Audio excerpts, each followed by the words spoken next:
vamos a hablar de sexo, pero lo vamos a centrar sobre todo en la sexualidad de los gallegos. Por eso, ya con nosotros los invitados, y es que tenemos muchos temas de qué hablar. Por ejemplo, doctor Varela, como sexólogo que es, ¿realmente los gallegos estamos satisfechos con nuestra sexualidad? Pues estamos aceptablemente bien, pero se puede decir que es mejorable, porque es aceptable en el 60% de los casos y de ese 60%, el 85% desearía mejorarla. Ese es el reto. Bueno, pues un reto que nosotros también les emplazamos a que se cumpla a partir de las 11, pero también con nuestros otros dos invitados, un psicólogo clínico, también sexólogo y un ginecólogo. A ellos, a los dos, les vamos a plantear una pregunta. ¿Realmente, con el paso del tiempo, hay que dejar de practicar sexo? No, de ninguna manera, yo creo que no.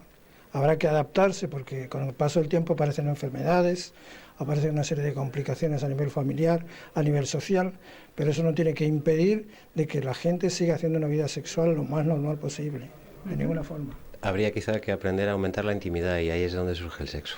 Bueno, pues si esto les engancha, les emplazamos a que se queden con nosotros aquí en el Trolebús, porque a partir de las 11 hablamos del sexo, de la sexualidad, de los gallegos. ¿Qué tal? Saludos, buenas noches. A las puertas del fin de semana, pues más de uno puede tener en su mente la palabra sexo. Nosotros también la tenemos aquí en el piso de arriba del Trolebús, pero marcada por la educación, por lo que es la vida sexual de los gallegos. Y es que sepan que todo esto forma parte también de nuestro día a día. Les invitamos a que se queden. Empieza nuestro recorrido del trolebús para hablarles de la sexualidad de los gallegos.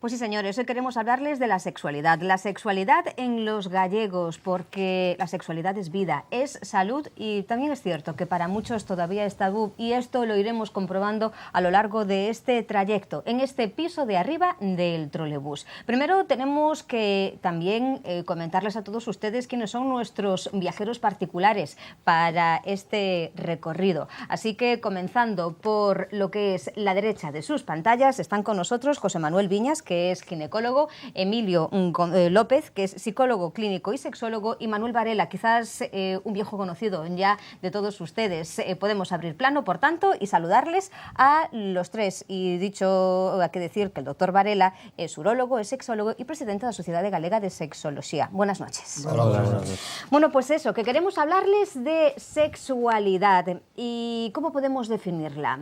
¿Cuándo hay que empezar a hablar de sexo en nuestra vida? ¿Hay que dejar de practicar sexo en algún momento? Dicen que no, y vamos a descubrir el porqué. Doctor Varela, ¿qué es la sexualidad? La sexualidad es un comportamiento, una forma de ser, algo que se adquiere, es algo con lo que se nace pero que hay que desarrollar. Y de eso creo que podemos opinar un poquito todos. Yo también me gustaría que opinase nuestro vicepresidente de la Sociedad Galega, Emilio López, como psicólogo y sexólogo, que de eso tiene muchos estudios. La pregunta está planteada para los tres. Emilio. Hombre, es una forma de estar en el mundo, es lo mismo que la afectividad o la comunicación, forma parte de la realidad del ser humano. Y en ese sentido no hay una sexualidad, sino que lo más importante es que cada uno de nosotros expresamos nuestra sexualidad teniendo en cuenta pues, nuestros sentimientos, nuestros afectos, nuestros valores, nuestras creencias y en ese sentido la sexualidad de cada uno es única. Doctor Viñas, desde el punto de vista de un ginecólogo, ¿qué es la sexualidad? A veces puede ser un gran problema porque a nosotros nos llegan mujeres y gente muy joven y mayor con muchísimos problemas de este tipo. Lo que pasa es que lo que no se puede es ceñir la sexualidad a lo que es el aparato genital.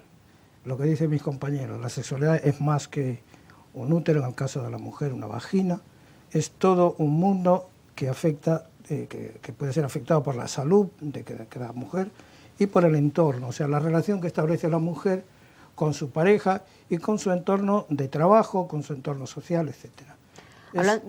Es un concepto mucho más amplio que llevarlo únicamente a la genitalidad, ¿no? Es cierto, y es que si nos lo planteamos, por ejemplo, para el día a día, ¿cuántas veces? Y también un poco de mala leche hemos marcado pues lo que es el comportamiento, la forma de ser de alguna persona y diciendo, bueno, esto lo que necesita es un buen repaso, y es que la sexualidad puede afectar incluso a la hora de mantener una sonrisa, una charla, en el carácter, doctor. Sí, sí. Hay muchas expresiones y muchas frases por ahí, como por ejemplo dicen los andaluces, fulanita de tal está amargada y dicen entre comillas, y perdonando la expresión, es una mal follada, ¿no? Bueno, pues hay cosas que bueno, no se pueden llevar tan lejos, pero yo creo que sí que el comportamiento sexual define un poco a la persona. Hay gente que es alegre, que es feliz, y donde la sexualidad la manifiesta de una manera mucho más amplia, mucho más abierta, es mucho más, está mucho más comunicativa con su pareja. En cambio, una persona que tenga tabúes y que no haya tenido una educación sexual, por suerte o por desgracia, un poquito amplia, pues tiene limitaciones y se van a manifestar en su vida, porque va a ser una persona a lo mejor más tímida, más cerrada, menos comunicativa, no abierta a ciertos temas, e incluso su vida sexual va a ser también muy limitada. Emilio, psicológicamente eso se tiene que notar mucho. ¿Se puede hablar incluso de una balanza? Se puede hablar ya. De hecho, en los años 80 la Organización Mundial de la Salud incluyó en su definición de la salud el bienestar y la calidad sexual de la persona como un elemento importante de la salud. Hombre, evidentemente una persona con una vida sexual satisfactoria es una persona que tiende a estar mucho más satisfecha en general consigo mismo y con su entorno, principalmente si está en pareja. Es una dimensión que al funcionar y ser siempre positiva abre muchos canales para otros aspectos que son también positivos, pues como por ejemplo el compartir tiempos, la comunicación, los afectos y sobre todo algo que es fundamental, que creo que a nivel psicológico, si tirando más por mi especialidad podríamos decir, está muy relacionado con la autoestima. El fundamental deseo, si hablamos de sexualidad, acaba siendo siempre el deseo de ser deseado. O sea, esa realidad, esa sensación de que alguien me desea, no solo que yo deseo, sino que soy deseado por alguien, acaba influyendo mucho en la autoestima y en la calidad de vida. Y si algo tiene también la sexualidad, doctor Viñas, sobre todo con la experiencia que tiene que tener usted cuando, o sobre todo, una mujer recurre a un ginecólogo y además poniéndose en una parte tan íntima en manos de un hombre, eso con el paso del tiempo a lo mejor se ha ido perdiendo, ¿o no? Hombre, yo creo que gracias a los movimientos feministas y todo el trabajo que se ha hecho para que la mujer trascienda, ¿no?, que tenga y que sea más independiente, pues yo creo que la mujer hoy por hoy asume su sexualidad de una manera radicalmente distinta, ¿no? Entonces, cuando tiene problemas, pues concurre al especialista que le toque, que puede ser un psicólogo, que puede ser un andrólogo, que puede, en fin, o un ginecólogo, y sin ningún problema. Yo realmente en ese sentido veo un progreso evidente. Lo que pasa que todavía hay una sensación a veces por parte de la mujer cuando concurre a las consultas, ya sea en el hospital o otro lado, a veces de minusvalía cuando tiene algún problema. A veces hay mucha sensación de culpa. Todavía no hemos superado el tema, un poco lo despectivo de la frase, ¿no?, de que decía antes Varela. Pues a lo mejor la culpa de que no funcione una relación no es tanto de la mujer, sino de su pareja o del entorno que rodea. Y después las rigideces que hay, que tiene que haber un comportamiento X, cuando la sexualidad en sí es un juego. No puede haber un comportamiento rígido llevado por tabús religiosos o por tabús que nos impone la sociedad. La sexualidad no es, por ejemplo, llegar a que una mujer se embarace, es mucho más. Y todo eso sigue pesando todavía en nuestra sociedad. Yo creo que es ¿Sí? mucho más cerrado el hombre a esas cosas, ¿eh? Si le puede dar pavor a un hombre es que tenga que ir a una uróloga, a una mujer especialista en urología, eso le puede dar pánico. Y algunos, sobre todo los que son jóvenes, que tienen que pasar por un especialista, pues por ejemplo la gente joven con la que yo trabajo, que le digo deberías ir a un urólogo o andrólogo que te revisen, me dicen si me va a hacer tacto rectal, no. Exacto, sí, Y eso es que no quieren, no se dejan y les da pavor. ¿Y esto qué es? ¿Educacional? Eso sí, es educacional. Generalmente es gente mayor. Pues, esta anécdota, por ejemplo, que yo he vivido con una compañera que era uróloga, que es uróloga, pues tuvo que hacer un tacto rectal a un paciente para valorar su próstata y le dijo así de entrada: a mí nunca una mujer me tocó ciertas partes y menos meterme un dedo en el culo. Así le dijo tan claro. Y le dijo: sí, pero usted no tiene que verme como mujer, me tiene que ver como profesional. Yo soy médico como otro cualquiera. Y le tuvo que hacer esa valoración, sea yo o sea quien sea. Y al final se dejó hacerla, pero al final incluso terminó con una frase que suena a risa y que es anecdótica, que le dijo al final: ¿cuánto vicio hay? ¿Cuánto vicio hay por haberle hecho el tacto rectal y repasarle la próstata a una mujer, un dedo, pues ingenuamente y desde el punto de vista profesional, sin buscar nada más en ello, ¿no? Miguel, pero a día de hoy, entre los jóvenes también puede ocurrir casos como el que está comentando el doctor Varela. Sí, ya te digo, a mí me siguen diciendo gente joven de menos de 30 años, 28 años, que van al urólogo, pero con la condición de que no le metan el dedo, y se niegan en redondo, no quieren saber nada de eso. A partir de los 40, pues como ya entramos en un momento de nuestras vidas en el que la salud sabemos que es más importante, pues ya te dejas llevar. Pero la gente joven sigue teniendo ese rechazo hacia lo que está muy cerca de la homosexualidad y no les entra hasta pánico. Bueno, pues de los jóvenes vamos a hablar ahora. Nos vamos a la calle. Jóvenes que hemos encontrado en la calle, una serie de planteamientos. Y hay que decir que no es fácil, tanto en jóvenes como en adultos, hablar directamente de sexo, sobre todo cuando tienen que hablar de su propia experiencia personal. Y es que la primera con la que entraba Meli Fandiño era ¿cuándo habían comenzado a practicar sexo? Pues sobre los 18, 19 años. ¿Crees que el tamaño importa? No, yo creo que no. ¿Cuántas enfermedades de transmisión sexual conoces? Pues el SIDA y un poco más. ¿A qué edad comenzaste las relaciones sexuales? Pues a los 18, 17, así más o menos. ¿Con qué frecuencia crees tú que es bueno mantener relaciones sexuales? Pues más o menos con medio de una vez por semana o una vez cada 2 días, más o menos. ¿Una vez cada 2 días? Sí. ¿Y por ahora lo puedes llevar así, con esa frecuencia? Sí, la verdad sí. ¿Cuántas enfermedades de transmisión sexual conoces? Bastantes. ¿Nos puedes decir, por ejemplo, 2 o 3?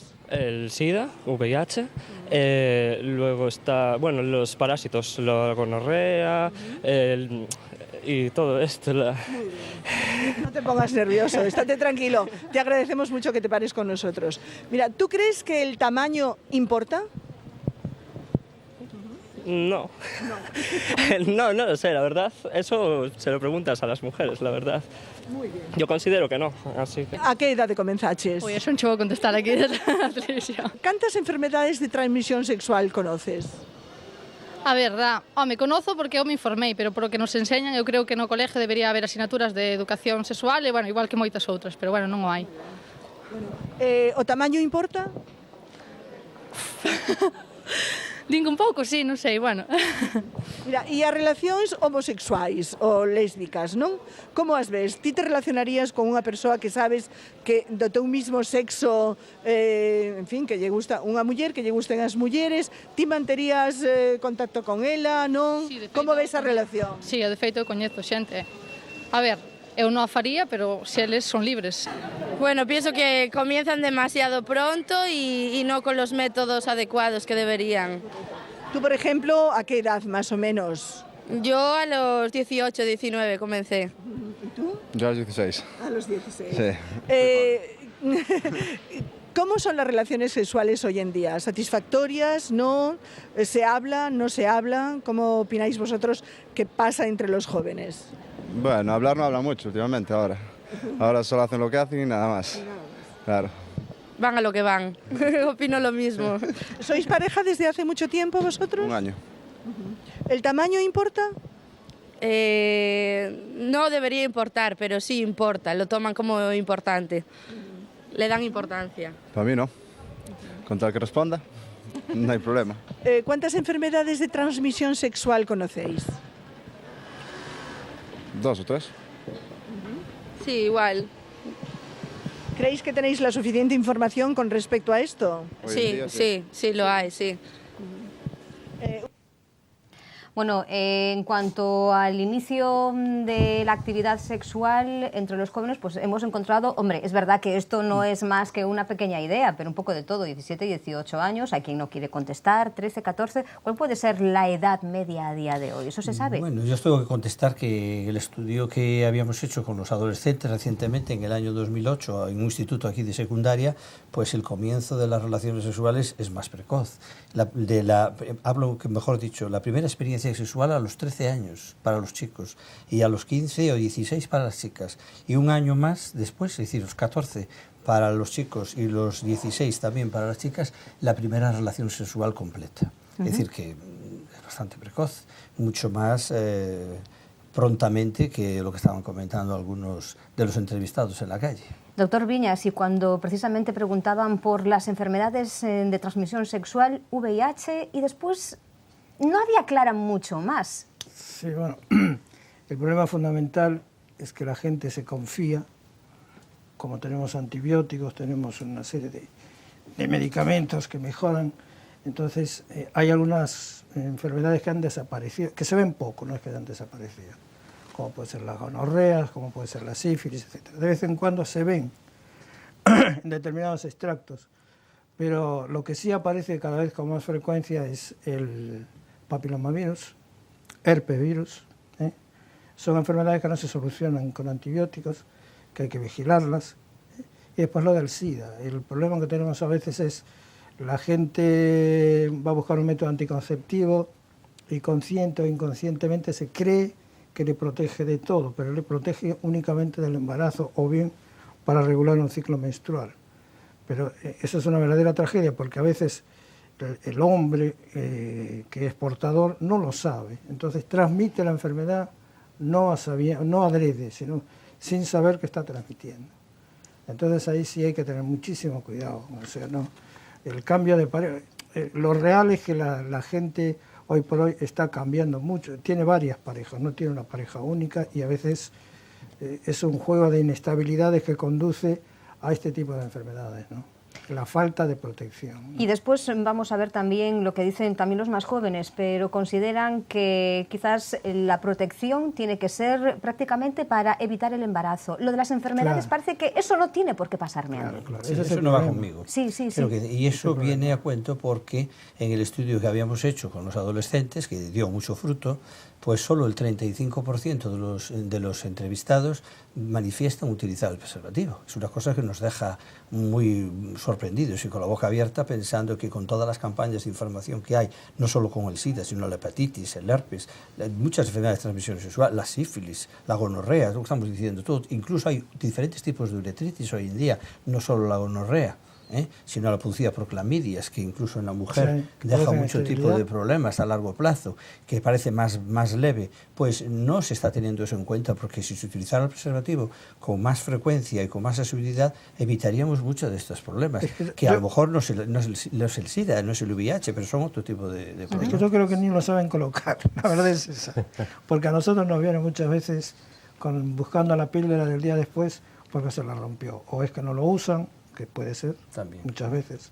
o es que no lo saben colocar y es un desastre. Pero ellos además están entrenados, saben que tienen que decir que se les rompió el preservativo para no tener problemas para que les den la píldora, o sea, están entrenados, ya llegan... Sí, bueno, pero hay algunos que yo creo que no tienen la menor idea de cómo se pone el artilugio. Porque muchos de esos no lo han visto ni de cerca, claro, es que no lo conocen.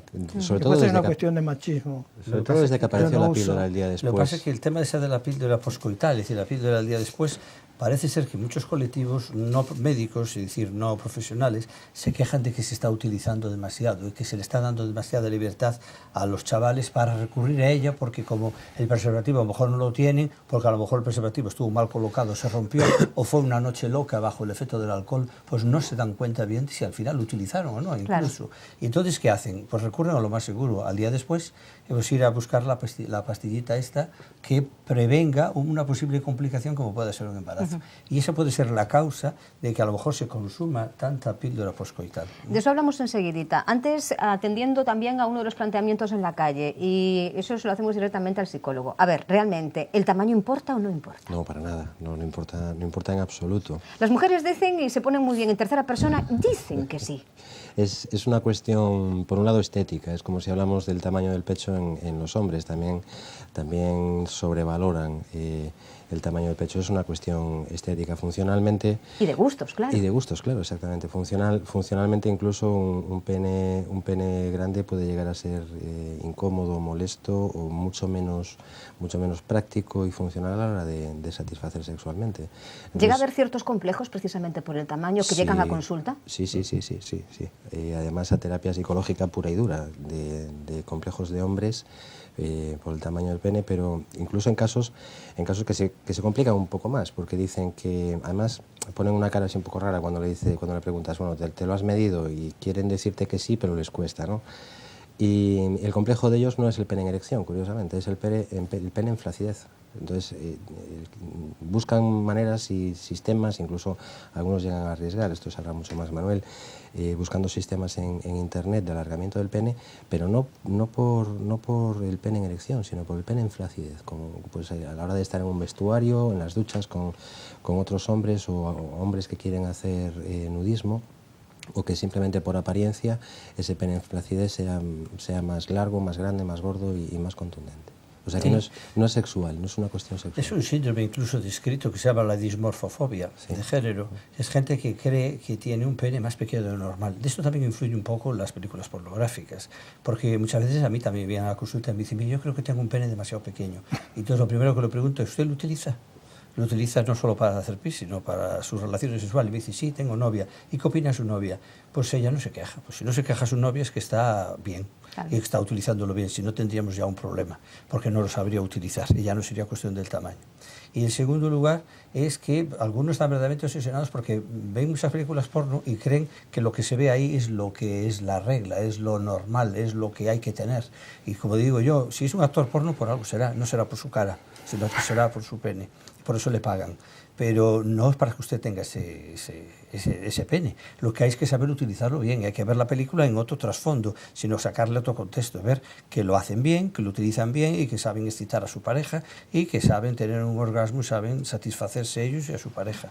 Y no darse el caso, como me pasó a mí, que es otra anécdota que voy a contar, un paciente que me vino con una cinta métrica en el bolsillo de la chaqueta de costurera para que le midiera el pene en flacidez, es decir, en reposo, y luego en erección, y que un profesional le dijera al final si estaba en los límites de la normalidad. ¿Llegó a medirlo? Por eso digo, llegué a medirlo. Tuve que seguirle porque venía desde Orense y no le iba a quitar el gusto de darle una respuesta y de echarlo a un lado, ¿no? La enfermera, por supuesto, no podía más, se tuvo que salir y yo le di las medidas y le dije que estaba dentro de los parámetros normales. En el antes y el después, y psicológicamente también tuvo que influir, ¿no? Sí, y un hombre con 49 años, que ya no era 20 años, sino que estaba obsesionado con las películas porno y dijo, yo creo que no doy la talla. Y dije, ¿usted ha probado alguna vez a dar la talla? Y dijo, no, me masturbo de vez en cuando con las películas, pero no me atrevo a estar con una mujer porque creo que me voy a quedar corto, que no voy a poder. Hasta que yo le dije que las medidas las guardara, porque quizás se las tomarían cuando se fuera para otro barrio. Claro, pero no ahora. No, incluso lo hablamos por teléfono él y yo hace poco, porque... ¿Sí? Le comentaba que para mí hay un mito con respecto a lo que es la media en erección, que todo el mundo cree que la media es 15 centímetros en erección. Y, hay muchos chistes en torno a eso. Sí. Y resulta que no son 15 centímetros, está por debajo de 15 centímetros, están 13 centímetros. Y estamos hablando de España, del último estudio que se hizo en España. O sea que, en ese sentido, los que nos estén viendo ya pueden bajar 2 centímetros el nivel. Y a lo mejor a más de uno también se le quita un peso de encima, ¿no? Y además yo sobre esto quería decir algo más también, porque son datos del estudio con los adolescentes, que eso parece que también vemos un poco ya lo que piensan, porque seguro lo que piensan ahora, más adelante, cuando sean adultos, pues van a seguir con la misma idea. Es que hemos encontrado que los varones, con relación a las chicas, relacionan más satisfacción con el pene grande y con los pechos grandes, de un 36% para el pene grande en los chicos con relación a las chicas y de un 60% en los chicos con relación a los pechos grandes. Es decir, que el 60% de ellos manifiestan que ante unos pechos grandes van a sentir más excitación y van a disfrutar más del sexo. Cosa a la que se oponen las mujeres, claro, lógicamente. Bueno, está claro que todo esto atiende también a un patrón educacional. Y dicen, y de hecho en la calle lo comentaba una de estas personas más jóvenes, que es importante también recibir información desde los centros de enseñanza. Hacía referencia el doctor Varela a esa encuesta, una encuesta que estaba relacionada con lo que se llama el Plan Valora Igualdades. Se realizó hace un par de años en el IES a Xunqueira 1, entre 300 niños, alumnos y alumnas, comprendidos entre los 13, 14 años y los 20 años. Los profesores estuvieron realmente implicados y de las conclusiones nos hablan precisamente en este reportaje dos de esos profesores, sus nombres, Luisa Fernández y Venancio Piñeiro. Estas eran las conclusiones a las que ellos hacían referencia de este estudio. Sí, penso que si pensamos que si todos que estamos inmersos neste plan de que a través da ensinanza ten que recibir esa formación, ademais de que na casa reciban, por suposto, ten que ser polas dúas partes. Información teñen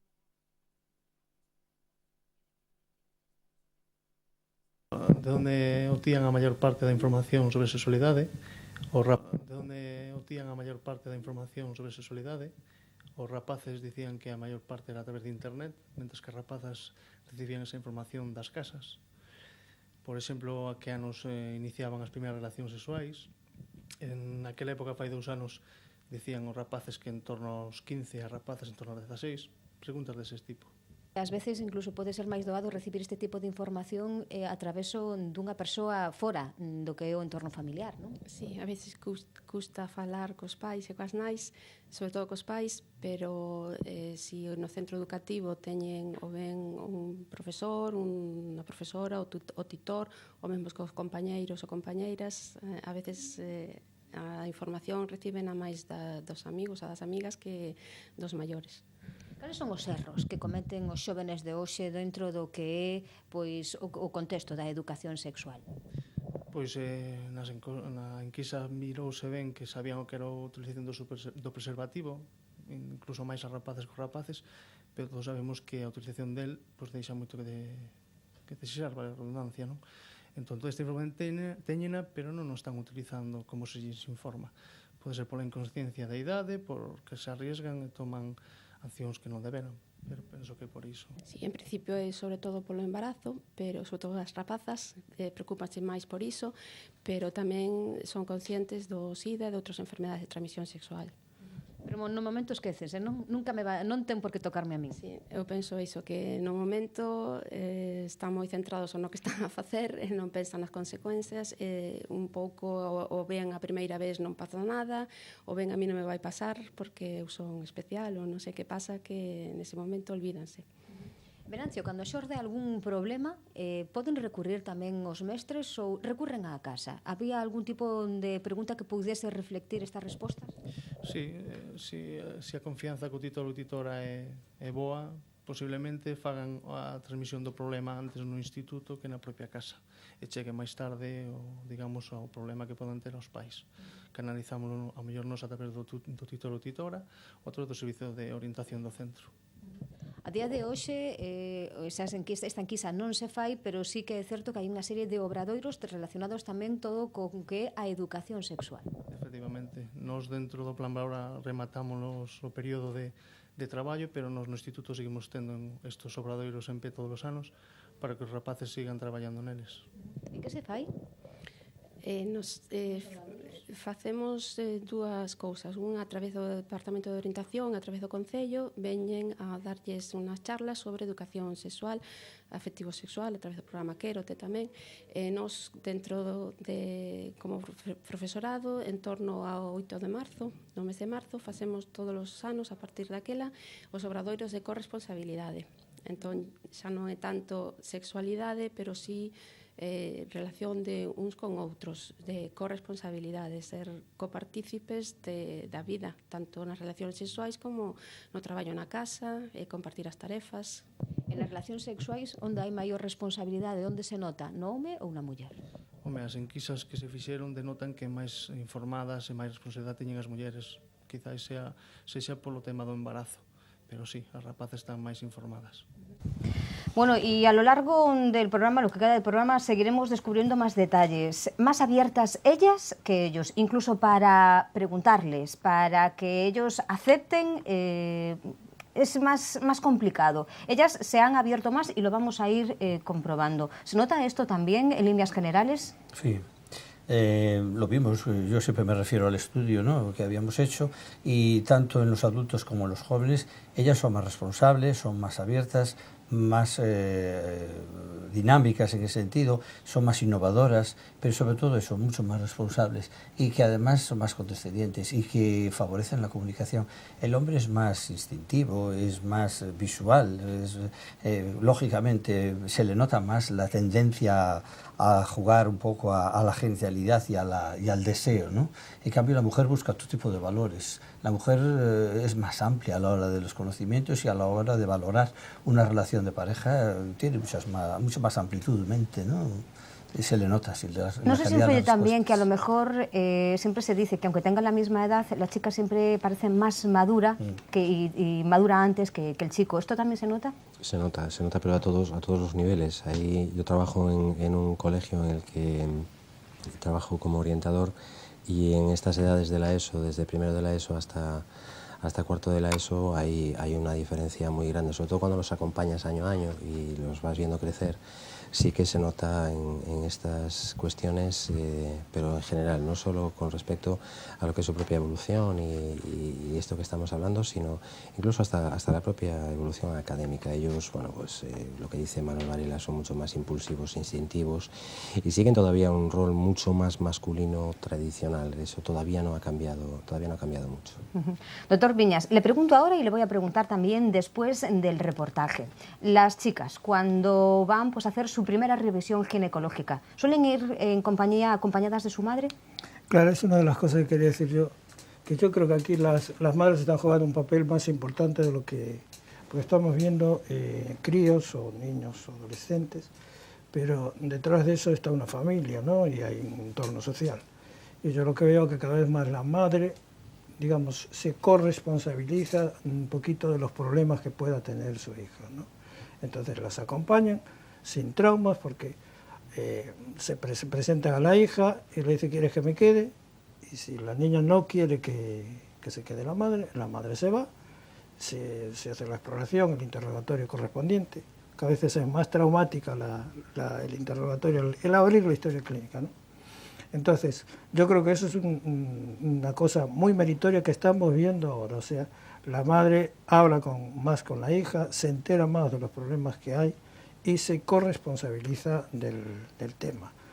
A veces hasta extremos de que dice, bueno, yo te recuerdo cuando tienes que tomar tal anticonceptivo o estoy pendiente de si puede haber alguna enfermedad de transmisión por el medio, etcétera, etcétera. O sea que yo en eso reivindico el papel que están tomando esta generación de mujeres, ¿no? Madres de adolescentes que a veces, como todos, ¿no? Como todos fuimos adolescentes, pues no tenemos la cabeza muy centrada. Entonces un poco ellas hacen de centro y, digamos, hacen ese intercambio, ¿no? Ese feedback entre lo que ellas van viendo, lo que están observando a su hija, los cambios, y preguntando y ayudando a su hija a salir del paso, digamos así, ¿no? Pues es curioso, porque precisamente de la importancia que tiene la familia a la hora de informar en lo que es la educación sexual también se habla en este siguiente reportaje. Y dicen los profesores, Luisa, Venancio, que es importante el papel de la familia, pero también es muy importante el de un centro de enseñanza. Aquí vamos a escuchar también opiniones de jóvenes y, siendo incluso chicas,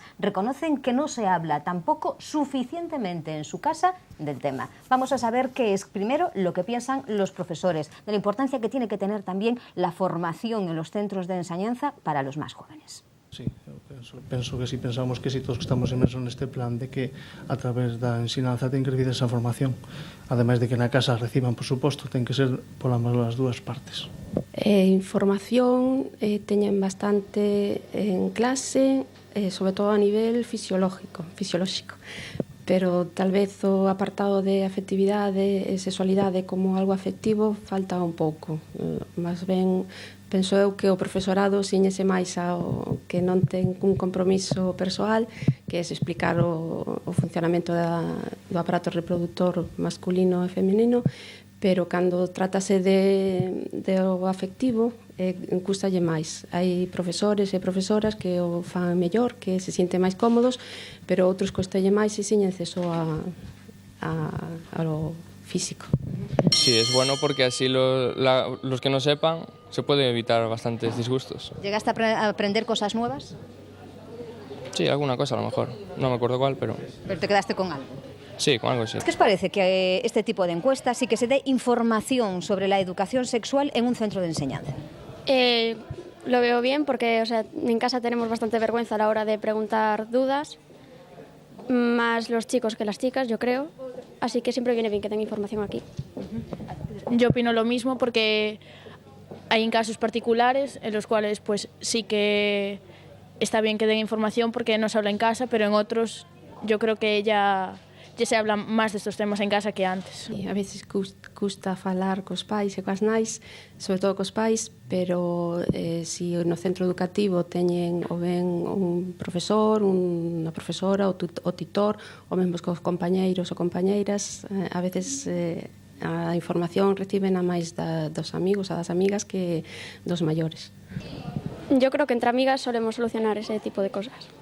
Normalmente se suele hablar más entre amigas, pero también yo creo que ahora los padres ya cada vez más, sobre todo las madres. Madres e hijas, amigas, ¿en ningún momento se abre el círculo a los chicos? Normalmente no. ¿Por qué? Porque somos quizá más pudorosas a la hora de preguntar ese tipo de cosas o miedo a las respuestas que nos puedan dar o no sé. Sí, casi nunca, aunque a veces sí, porque siempre está bien tener la opinión de un amigo, pero casi nunca. ¿Ellos, por ejemplo, no preguntan ninguna duda tampoco a las chicas?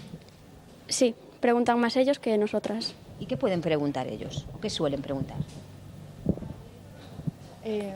A dónde ir a pedir la píldora el día después, etcétera. Pero, por ejemplo, ¿cómo se coloca un preservativo? ¿Eso sí lo saben? Supongo que sí. ¿Cómo respondías? ¿En plan broma voy a mentir o te lo tomaste en serio? Mentí. Sí. ¿En qué mentiste? Dinos una Por respuesta. ejemplo, me preguntaron si había perdido la virginidad y dije que sí, y no la había perdido. Sí, ao principio sempre hai un pouco de risas, tómanlo con a broma un pouco porque penso que lles dá vergonza, pero despois vanse dando conta que é importante, se teñen confianza co profesorado, pois ábrense ben, aceptan ben as críticas, as explicacións. As mulleres recurren tamén a facer preguntas ao médico porque vexo aquí que había tamén algún planteamento. No caso de necesidade ou por simple curiosidade, se quixera saber algo sobre sexualidade, a onde acudirías? Houbo alguén que dixera na consulta médica? Que sí, que acudían ao médico, sobre todo as rapazas. Os rapaces non, Venancio? Non, os rapaces maioritariamente sacan a información por internet ou entre amigos. Sí, pero normalmente en privado, después con él, pues respondes tú. ¿Se pregunta más al médico que, por ejemplo, a un amigo a través del chat para resolver alguna pregunta o alguna duda? Normalmente todo esto depende de la persona. Yo, por ejemplo, a través de chat no preguntaría nada, siempre es alguien o una persona con confianza. Y si es un médico, pues mejor. Si no, un amigo, pero confianza, no cualquiera. En cuestiones de sexualidad, ¿pasa más el chico que la chica, pues lo que es, por ejemplo, la protección? Sí, yo creo que sí. No sé, depende. Yo creo que también. Home, as enquisas que se fixeron denotan que máis informadas e máis responsabilidade teñen as mulleres. Quizás sexa polo tema do embarazo. Pero sí, as rapaces están máis informadas.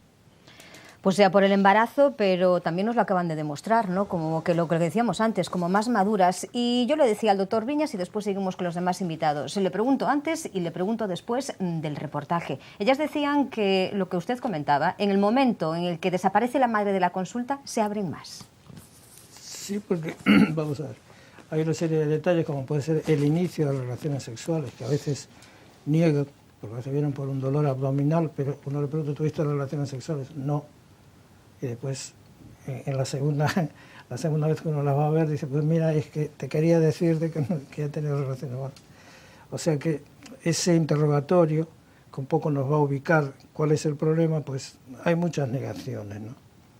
Hay muchas negaciones. Pero después a la larga sí, es un poco lo que dice una entrevistada, ¿no? Que realmente las crías se abren a contar sus problemas para que se los solucionemos, evidentemente, ¿no? Incluso entre ellas, pero en cambio ellos recurren a Internet. Internet en la gran mayoría de los casos. Es la nueva herramienta, sobre todo para ellos que están a estas edades, son mucho más tecnológicos que ellas. Ellas todavía no tiran tanto por la tecnología. Y sí, cualquier cosa, cualquier duda, pero el otro factor de lo que son los amigos no deja de estar ahí, porque uno encuentra algo en internet, algo que es nuevo, es interesante, y automáticamente a través del chat o al día siguiente ya lo comunica y se lo dice a todos. Ahí ellos siguen compartiendo esa información. Antes, cuando no estaba internet, intentaban ir a las revistas, y ahora como tienen el ordenador ahí que es abierto, pero sí que lo siguen compartiendo con los amigos. Y bueno, doctor Varela, usted también ha sentido... Yo también te digo lo mismo, pero además lo digo con datos, porque tengo por suerte los datos aquí delante del estudio, porque es algo que hicimos a pie de calle con el instituto en colaboración con el profesorado. Y efectivamente se corrobora esto que estamos diciendo, que los chicos acuden mayoritariamente a internet, en un 30% frente a un 15% de las chicas, es decir, es el doble. Y en cambio, a la hora de una consulta médica, las chicas van más al médico, tampoco demasiado, pero bueno, en un 45,5% prefieren ir al médico frente al 31% de los chicos. Hablando del médico, hablamos siempre de esa primera vez en el ginecólogo, ¿y por qué no hablamos de la primera vez? No sé si es urólogo o andrólogo de los chicos, ¿qué debería de ser? Yo creo que es el urólogo, al principio, sí. También puede ser el psicólogo, también, no sé, porque depende de las inquietudes que tengan. Porque a nosotros más bien nos vienen por creencias de que tienen algún problema. Por ejemplo, un típico es que si el pene tiene una fimosis, por ejemplo, y empiezan a tener erecciones, y entonces con la erección, como el pene cambia mucho de tamaño, aumenta mucho en grosor y en diámetro, pues entonces la piel a lo mejor no les baja bien, entonces presenta una incomodidad. Entonces vienen porque les interesa que les mejoremos ese aspecto de cara a tener una buena eyaculación, sobre todo una buena excitación, y que tengan una relación sexual placentera o incluso una masturbación también placentera. Y otras veces vienen por otro tema que ocurre a todas las edades, que es la eyaculación precoz. La eyaculación precoz las vemos a cualquier edad, desde los 20 a los 70 años, y no me canso de verlos. Y es igual el problema. El tema es que los jóvenes son a veces más receptivos a la hora de recibir información y de llevarla a cabo, porque tienen a lo mejor todavía por delante, porque tienen más curiosidad y porque saben que están iniciando. En cambio, gente mayor, como ya arrastra ese problema hace mucho tiempo, una vez que viene es porque a lo mejor es empujado por su pareja, o porque su pareja no quiere tener relaciones sexuales para que esté 3 minutos nada más. Entonces viene con un componente de ansiedad tan grande que antes parece que hay que rebajar esa ansiedad, bien con psicoterapia o bien con tratamiento, con ansiolítico, para que puedan realmente tratar esa eyaculación. Vamos precisamente avanzando en el tiempo, y una vez que la chica empieza ya sus revisiones ginecológicas, ¿se va cumpliendo eso de las revisiones cada año? En general sí, ¿Hay algún momento, en algún punto en la madurez en la que se empieza a perder eso, o se sigue, cada año se sigue insistiendo? Yo creo que, bueno, hablo por mí, la gente que tiene ese apaño, digamos, familiar, ¿no?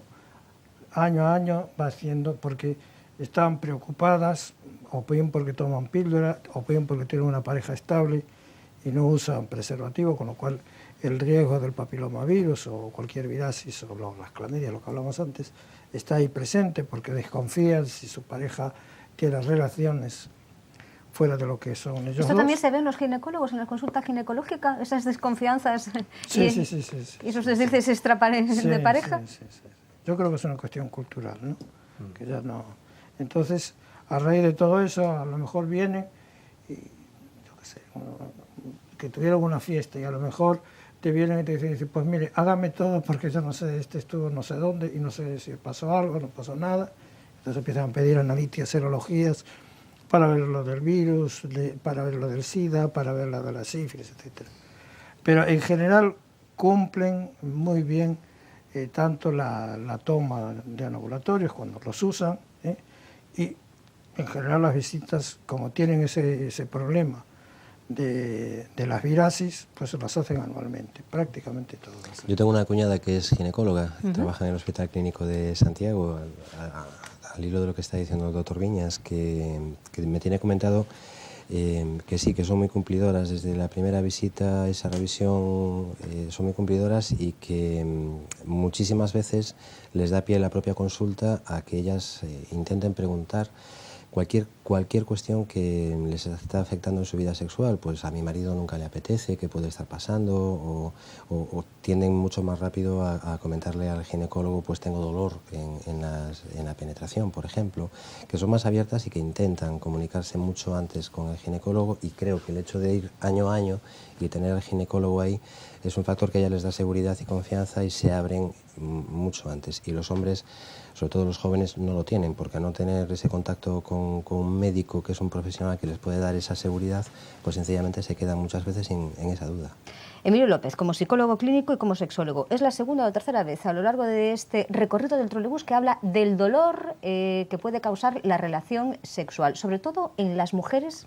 ¿Siempre puede ser más dolorosa? Sobre todo en las mujeres. Hay factores culturales que, bueno, mitos como el de que la primera vez duele, que condicionan a nivel emocional y nervioso la primera relación y puede llegar a inducir dolor.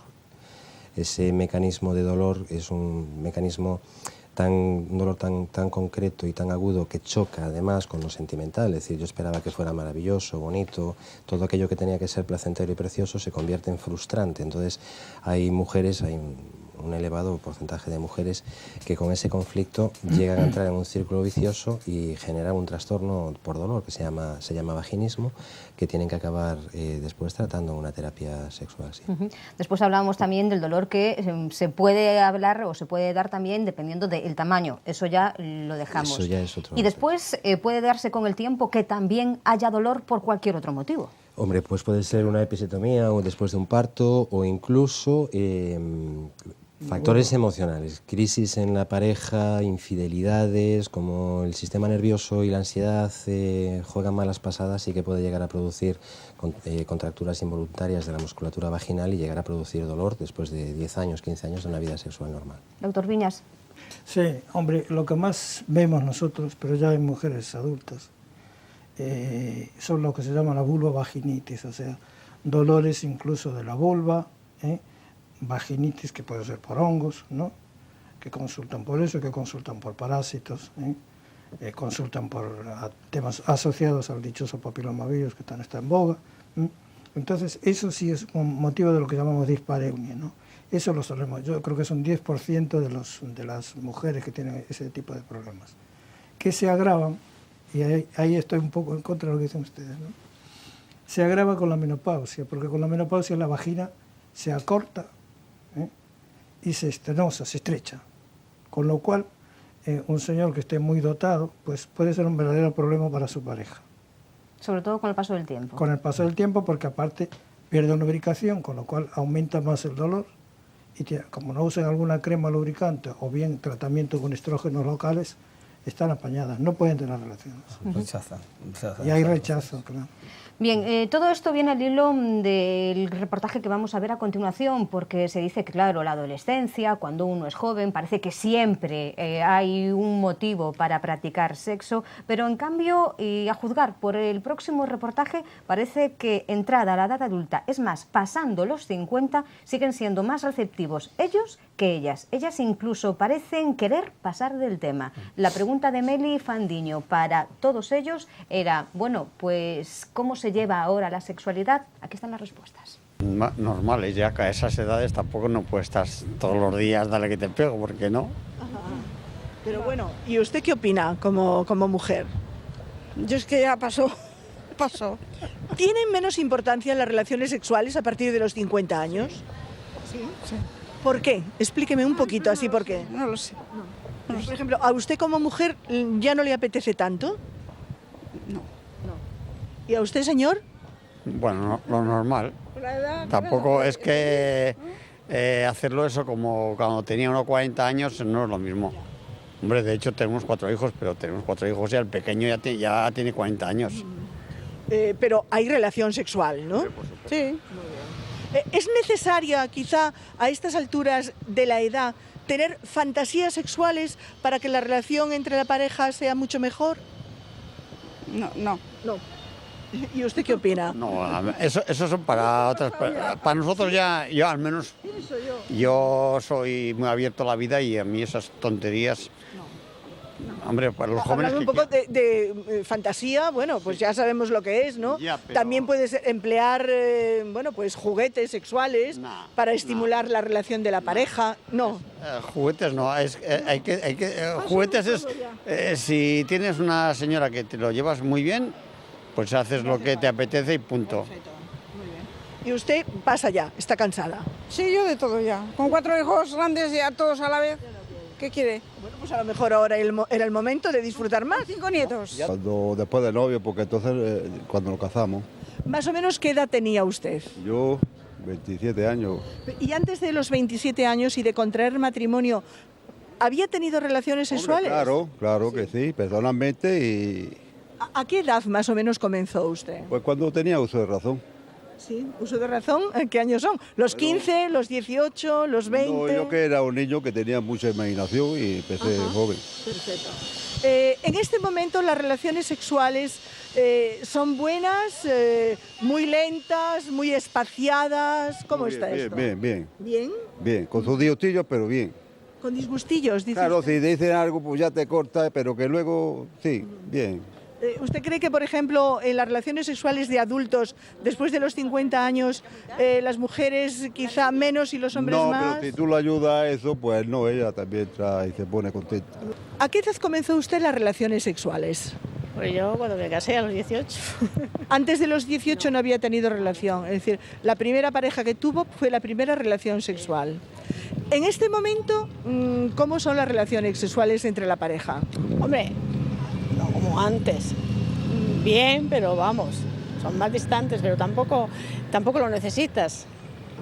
Ahí queremos ir nosotros. ¿Con qué frecuencia, más o menos, necesita usted una relación sexual? Pues yo con una vez al mes me llega ya, ¿eh? Una vez al mes. Sí. ¿Qué es lo que distancia más sexualmente a la pareja? Pues, no sé, distancia, pues las ganas, claro. Pero vamos, yo no creo que la sexualidad sea lo más importante, ¿eh? Para mí no lo es, desde luego. Yo con mi marido estoy muy bien, no me hace falta para nada eso, ¿eh? Usted no necesita el sexo ahora tanto como cuando tenía, por ejemplo, pues 30 años. 20 años, 30 años, 40, hasta los 50. Ya a partir de ahí, pues tampoco lo echo de menos, ¿eh? ¿Sería necesaria la fantasía en la relación? Bueno, sí, eso siempre. Siempre. Claro. Antes y ahora también. Sí, claro, porque en el amor todo está permitido, sí, todo, pero vamos, ahora ya me da igual, ¿eh? ¿Y el tamaño importa? Bueno, eso ya no lo sé, porque como nada más que probar eso... Bueno, teniendo en cuenta que esta mujer no conoció a otro hombre más que su marido, Claro, lógicamente, pues ella respondía muy bien. Lo que sí llama la atención es lo que decíamos antes, que hasta los 50 y a partir de ahí parece que las mujeres pierden las ganas, doctor, y en cambio los hombres se les sigue viendo como muy activos. Sí, eso tiene una explicación desde el punto de vista fisiológico. Las mujeres alcanzan la menopausia y tienen un desajuste hormonal, entonces a veces hay que dar un suplemento hormonal. El hombre tiene lo que llamamos ahora la andropenia, la andropausia, el déficit de testosterona, como se le quiera llamar, pero es que es mucho más lento y además abarca nada más que al 15% de los hombres. Entonces no es nada más que el 15%. Ese decrecimiento, esa bajada, es mucho más lenta. Hay hombres incluso que no lo acusan. Entonces siguen teniendo un deseo sexual más o menos ligeramente hipoactivo, pero suficiente como para que cada 8 días puedan tener relaciones sexuales, cosa que no comparten con sus parejas. Que sus parejas vienen incluso a veces a la consulta con ellos y les preguntamos la opinión, porque ellos tienen una disfunción eréctil, porque ya empiezan a no tener una erección tan completa, y ellas dicen, déjenlo en paz, no le dé nada, déjelo tranquilo, sí, como está. Y digo, entonces, ¿para qué viene al médico? Bien, ¿no? ¿Para qué viene al médico? El hombre tiene una preocupación. Usted si vive con él, no le gustará que sea feliz, que usted sea feliz con él. Sí, pero otro tipo de cosas. Que no me dé la lata. De hecho, lo veíamos también ahora en uno de estos planteamientos en una de estas mujeres. Ella decía que la sexualidad que no era tan importante, sí, ¿no? que perdía importancia. Sí, hombre, yo creo que eso está relacionado con dos cosas fundamentales. Primero, que se ha vivido una vida sexual demasiado centrada en el coito. Sexo es penetración y orgasmo. Y se pierden, bueno, lo que decía al principio sobre la sexualidad, se pierden cantidad de experiencias relacionadas con la sensorialidad, con la seducción incluso. Que si cambiáramos ese estilo de relación, llegaríamos a los 55 años y probablemente tendríamos otra visión del sexo. Y después el estilo de vida, porque incluso mujeres jóvenes que tienen parejas estables de más de 3 años, de 5 años para adelante, eso de las ganas, es que nunca tengo ganas o me cuesta tener ganas. Los dolores de cabeza, ¿no? Los dolores de cabeza, generalmente, sobre todo más en la mujer, las ganas no son previas. Una mujer no está sentada viendo la tele en el sofá un sábado por la tarde y tiene ganas de sexo. Un hombre, la mayoría sí, pero la mujer, el mecanismo sexual de la mujer no funciona así, no parte del deseo previo. Es lo que se llama el instinto animal del hombre, ¿no? Ese impulso sexual del hombre. Entonces en la mujer, como no funciona así, pues matrimonios de 55 años, si tienen otras rutinas, si el marido le hace mimos, le tiene un detalle o va a bailar con ella, cambia ese contexto íntimo, probablemente muchas más mujeres tendrían aparecerían en momentos concretos más deseo sexual, más ganas de sexo. Doctor Viñas, ¿las mujeres piden algo para animarlas a...? Sí, es descarado. ¿Sí? De hecho, hay unos parches, no voy a dar el nombre comercial aquí, que se utilizan para estimularlas. Y yo no me creo de que haya... Hombre, hay una cosa. La producción de andrógenos cesa cuando cesa la función ovárica. Prácticamente los niveles que son mínimos, que se sustituye con estos parches que estoy hablando, ¿no? Pero después hay otro contexto, ¿no? Primero, si la mujer ha tenido una vida sexual, digamos así, buena o excelente, pues continúa teniendo una vida sexual normal, digamos así, para su edad. ¿Qué pasa? Que hay un aburrimiento a veces y digamos como anecdótico, el cambio de pareja en la mujer. O sea, por ejemplo, una señora que se queda viuda y que no tenía una vida sexual y se vuelve a casar, una vida sexual normal, y se vuelve a casar, con el cambio de pareja resulta que vuelve como si se revitalizara, ¿no? O tenía pareja, deja a su pareja y tenía una pareja que no funcionaba, ni uno ni otro. Al cambiar de pareja, pues está la ilusión, el amor, novedad, todo el entorno. ¿no? Es, claro, y realmente las cosas empiezan a funcionar. Entonces, hay sí una parte orgánica que no se puede perder de vista, ¿no? Como es la bajada de los andrógenos, pero después está el enfoque, un poco lo que dice mi compañero, ¿no? Que entre una pareja que es más afectiva, que le da otra serie de cosas, pues la gente empieza a funcionar de otra manera, ¿no? Uh-huh.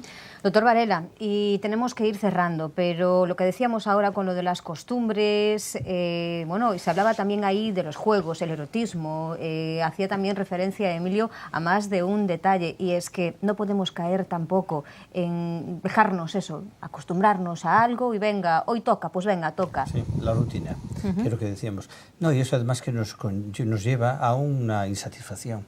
Y yo tengo que decir que en los gallegos se ha destacado un 60% de vida satisfactoria, pero queda un 40% para llegar al 100%. ¿No se miente? No se miente, no. Vale. Está en estudios que tengo yo aquí reflejados.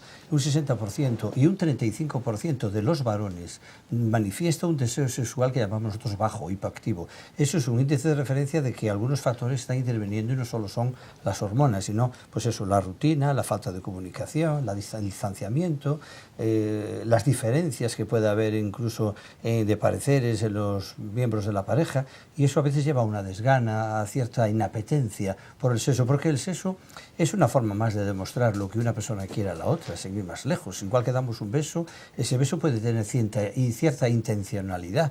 No es lo mismo el beso que le damos a nuestra madre que el beso que le damos a nuestra pareja. Entonces, eso ya, la mirada, es que ya empieza el sexo ahí. Entonces, yo creo que la comunicación, no caer en la rutina y sobre todo no fijar unos moldes y una serie de cosas fijas, hacen que la relación de pareja sea mucho más fluida y mucho más completa. Uh-huh. ¿Y qué decimos a los más jóvenes? Por ejemplo, ahora que se dice, los jóvenes se dedican, o sobre todo las chicas, a enseñar, y esto, claro, es para buscar. A veces enseñar es motivo de, o quizás insinuar es más interesante.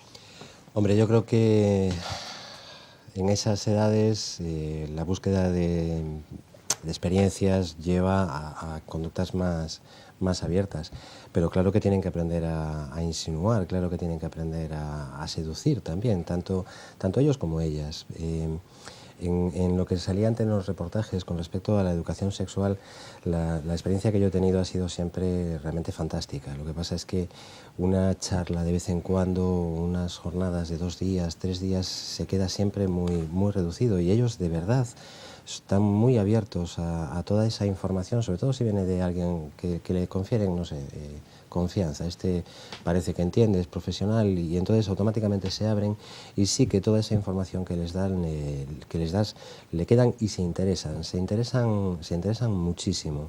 Hace pocos días en una clase así hice un comentario para ver cómo estaba el ambiente. Y le dije, por cierto, que esta profesora, por la profesora que estaba en clase, con un grupo suyo, cuando era tutora, fue la mejor charla de educación sexual que di en mi vida. Y automáticamente todos, oye, ¿y cuándo vienes aquí? ¿Cuándo vienes aquí? Son 15 años. Entonces yo creo que esa es una edad bonita para hacerlo y que si se hiciera de una forma más prolongada nos daría pie a que muchos de ellos se abrieran de verdad a querer aprender y a buscar otras formas para no caer en lo que decía ahora Manuel, en esos modelos o en esos moldes, porque hay después el mito de que el sexo es, pero el sexo no es una cosa, no hay un molde y con respecto a las parejas, una de las dificultades que encontramos siempre mucho es que consigan comprender que tienen que aprender cómo es el otro. El hombre tiene que aprender cómo es la mujer y la mujer tiene que aprender cómo es el marido o el hombre, porque caen en ese molde. Es que el sexo es esto y no. Hay diferencias y tenemos que aprender mucho de los otros. Doctor Viñas, no tenemos que marcharnos, pero ¿qué decimos? Sexo sí, siempre, a cualquier edad, pero consentidiño siempre. Bueno, yo siempre hablé, en todo lo que dije, siempre responsabilidad sexual. Ahora, lo que yo creo que no hay que limitar las cosas, a lo que dije también al principio, a la genitalidad, a la penetración, al útero, al pene, etcétera, etcétera. La sexualidad es una cosa muchísimo más amplia, muchísimo más amplia. Uno ve a través de lo que se ven los chicos en la escuela, que siempre está el riesgo del embarazo, el riesgo de la enfermedad sexual, de transmisión sexual. Y yo creo que habría que darle un enfoque un poco mucho más amplio cuando se dan las charlas, que no es solamente el hacer determinadas cosas, la sexualidad es muchísimo más. Es el ejemplo que pongo siempre yo, el deporte es salud y está lleno de fracturas. Claro, es verdad. Bueno, pues fíjense ustedes, ha pasado ya más de una hora y nos quedaría hablar de la homosexualidad, de cómo se lleva. Incluso a través del Facebook alguien hacía comentarios de por qué no invitar también a plató a alguna persona relacionada con sex shops. Bueno, pues todo eso puede quedar para un capítulo aparte. Pero antes queremos también hacerles llegar un reconocimiento que recibía, pues nada, estos días el presidente de la Sociedad Galega de Sexología, doctor Varela, un diploma para que también los gallegos sepan que hay que darle mucha importancia al sexo, como se los dan, por ejemplo, ¿en dónde fue? ¿En qué isla fue? Pues esto fue en el Congreso Nacional de Andrología, al que yo pertenezco y soy miembro de la Junta Directiva, que cada 2 años se celebra el Congreso y se reconoce un premio a los mejores trabajos publicados en una revista nacional.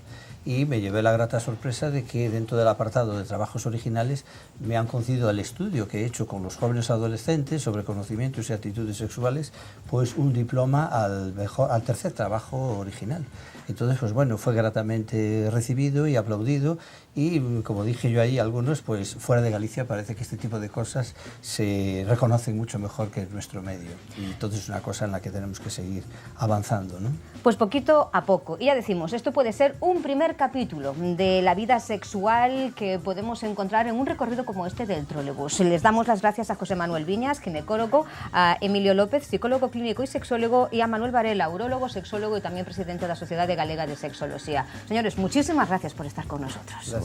Nosotros nos vamos, cerramos este apartado, que disfruten del fin de semana, tenemos las distintas redifusiones del trolebús y el próximo martes en marcha lo pondrá como siempre a partir de las 10 Belén Hermida, que disfruten de estos días.